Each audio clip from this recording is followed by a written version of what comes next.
you may need the new service. In fact, you're part of the new service of the Beef, Grief and Relief, which is, I mean, it's an existing service, isn't it? Because we've been doing this for a little while. And we used to do it every week, didn't we? We used to have a meetup on Tuesdays. It's now Monday yes. at 8:30. I'm going to allow myself to talk about bad news and difficult things for expats and foreigners and immigrants for 8 o'clock on a live stream, and do a little summary of that, and maybe see what beef people have got and what they want to talk about, because we don't want to overwhelm the Good Morning Portugal vibe with that sort of thing. Like, I think there's a place for everything.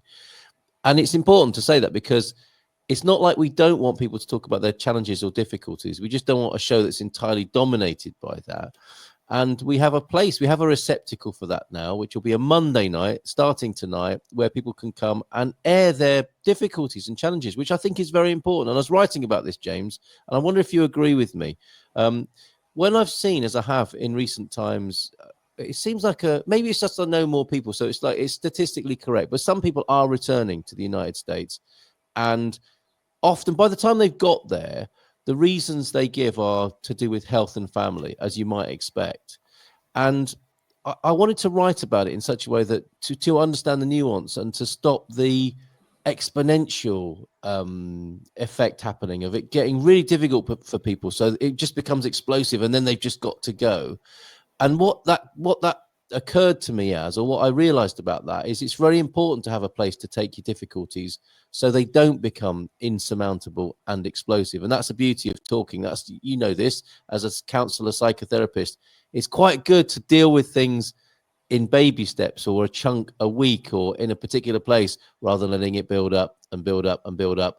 And then it looks entirely different. You have an entirely different perspective on it. So are you welcoming the Beef, Grief and Relief session from that point of view? To be perfectly honest, no. Oh, okay. I absolutely agree with what you said. People do need a place to vent. People do need a space to talk. For me, an invitation to come and complain is something I would opt out of. It's like, no, thank you. Because then you're getting a group of people. I don't know. I don't know how you do that without, I mean, I thoroughly appreciate and respect your attention to wanting to create a space for that. I don't know what the answer to that is. But my concern, and we'll see how it develops, is that that will be the only reason people show up, is because they have things to complain about.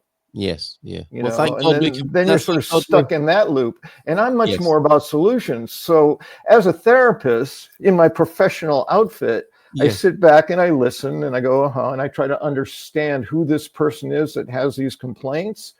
And then in that process, help them to see what they might be able to do about it. Yes. You know, if they choose to do anything about it. As a non-professional space, all I want to do is point out the solutions to the problem. Yes. It's like, you can do this. Well, I don't want to do that, or blah, blah, blah, or whatever it is. I just want to complain, and that's my concern, and that's part of the buildup. You know, it gets so built up that it feels like you could just do it forever. And I'm much more inclined to move, because it doesn't have to build up, and you don't need a therapist to have it not build up. It's a function of practicing changing your perspective. Yes. That can keep it from blowing up and getting to the point where it's explosive. That's where therapy could be helpful. You know, learning how to do that in the space of a relatively limited amount of time. I don't know. I think I would be much more open to something of challenges I'm facing and solutions that people who have experience with that can offer. And I think that's kind of along the line of what you were looking for. It is. And maybe I've gone to maybe the catchy title is, it might be a little bit off-putting and skew it the wrong way. I take your point on that. I definitely take your point on that. But it is an effort, which I think you've recognized there, to meet some sort of request or demand from people, because I've had a number of conversations recently about this very thing. You know, Mama Bear she flies the flag for this, doesn't she? To have things said that might not otherwise be said, to speak of things that might be holding us back, to share and get help. it's those themes that I think are important. And I spoke to a couple in central Portugal who just said it's really important to have a space to talk about these things at a particular time in your journey as well. And there's a kind of it's not a sweet spot because it's not very sweet, but it's like a moment, a peak pastel de nata, I suppose, is how I've referred to it in the past. It's when the hunky-doriness of like, yes, we made it. We've had this tumultuous build-up and excitement and positivity about moving to Portugal.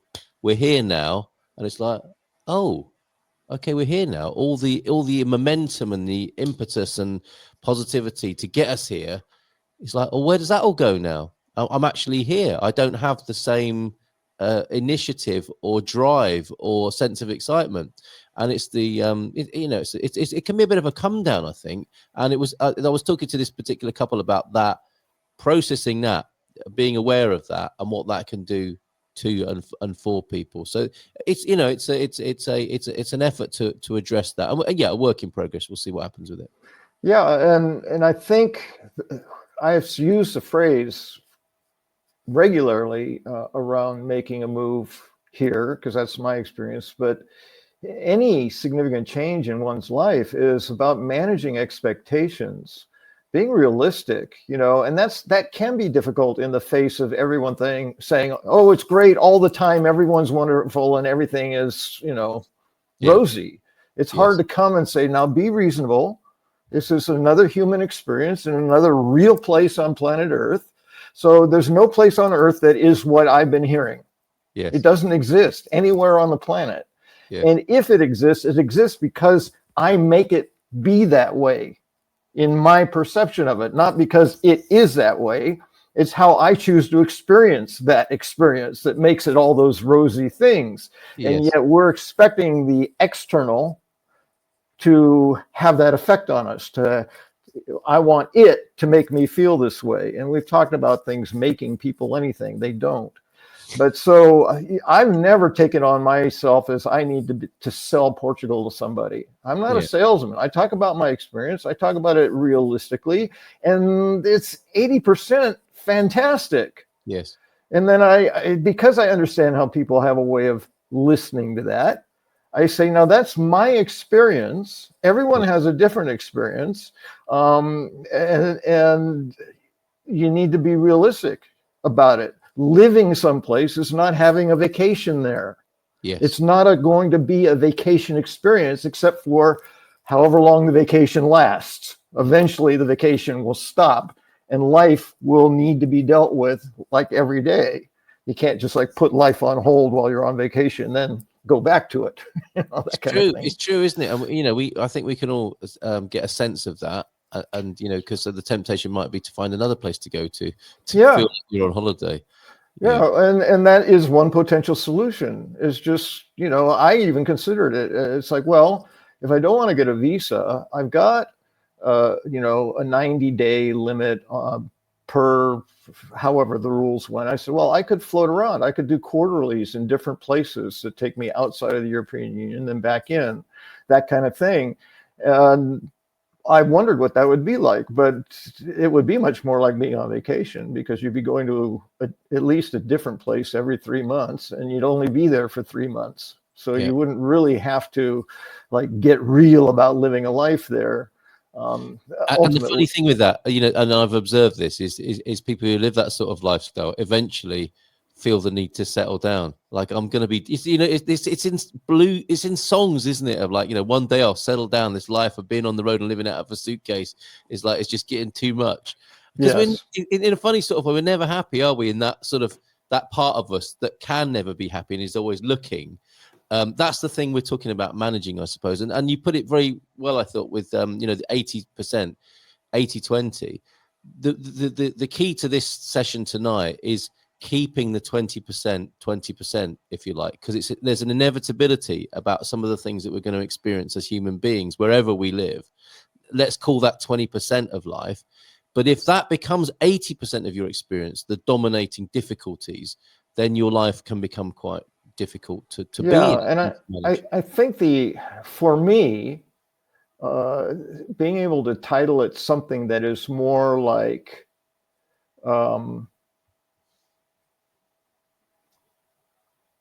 how to face your challenges, or Yes. help in overcoming those challenges, or Yeah. you know, that it's the design of it, I think, is meant to be a community helping people who are struggling, Yeah. Yeah. That's right. That's right. rather than, hey, if you got a bunch of complaints, here's your time and space to air it. That will take some managing tonight. Antonio, good morning to you. Bon dia todos. We're a little bit over time, James, but I think Antonio. it's like you can do shout back at him there. Look, there you go. That's right. There's your opportunity to do that. Oh, And I've actually got it set up there. I'll just hit return. thanks for your input on this idea. I'm not here to complain, says Mr. S. I'm here to offer options such as Spain, since I'm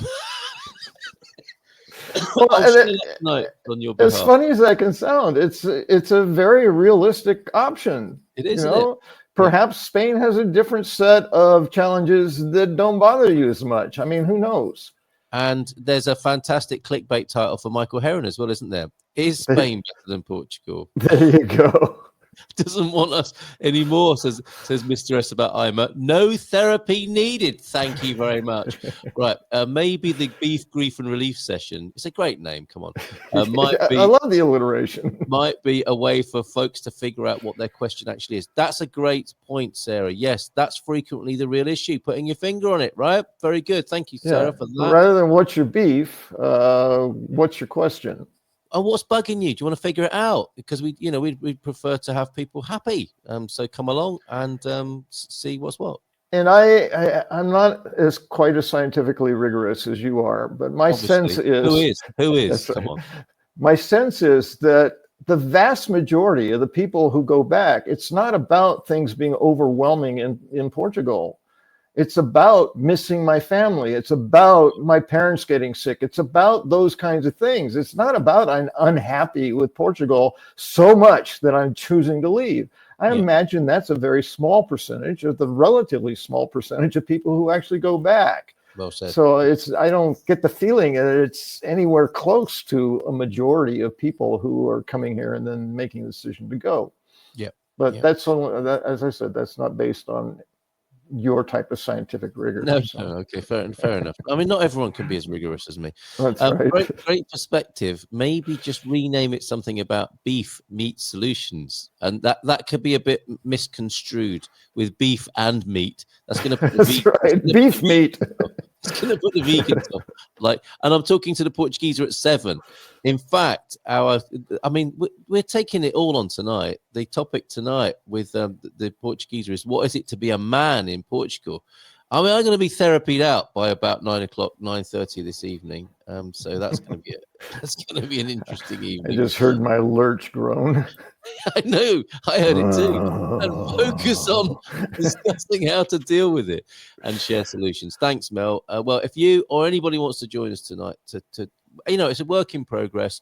We'll have some simple ground rules to make sure everybody's okay, confidentiality and safety, and we'll create a space in which this can occur, and we'll see how it goes. I think majority leave for beefs, but go to other countries, not have you. They work their way through the list, don't they, on those expat websites? I think I'll go to Mexico or Paraguay. That sounds good. Yes, I'll escape myself there for a little bit until it's easy to get a driver's license there. But what about this and that and this and that? Oh, yes. Well, that's not so great. Now I've got a driving license, I don't feel safe. Exactly. Most people we know that leave are due to relationship breakdown and finances. Well, okay. And those are the sort of things that need talking about. That's a really good example, Pete, isn't it, of something that can become explosive if not managed and dealt with in the early part of the difficulties, I would say. That's from my own experience of relationship breakdown and finances. Biggest challenge I worry about in moving to Portugal is making new friends. So I'm planning on doing a couple of crafting courses to Portugal. Have anything like the Women's Institute or the WRVS type thing? Not exactly, but I don't think you will struggle necessarily, Jackie, in terms of sociability. I find it a very social country, but you have to make the effort, of course. And there are things you don't know. Find something you like to do and find a group that does that. You'll make lots of friends. And there's always Portuguese wine. Thank you. Oh, that's not WHINE. No, there's another name for it. Wine and wine. Wine and wine. Wine and wine tonight. Thanks, Mike. Can I have that one? All right. Fantastic. Thank you for all of you for your input and your honesty, James, on that. And I trust you will see you tonight, despite the fact that you're not that keen. Yes. I'll give it a time or two. If it turns into just an hour of just complaining with no space for solutions. Like, okay, I don't need to do that every week or once a month, I guess, even. Okay, but there you go. I'll be there. Right. And Mel, thank you supporting. Much. And thank you so much for that. 9 minutes past 9, everyone. We kept you far too long. Thanks, James. All the best. My pleasure, always. Developments, and see you this evening for a good old moan fest, perhaps interspersed with the occasional solution. We shall see what's what with that. Bring my lurch groan.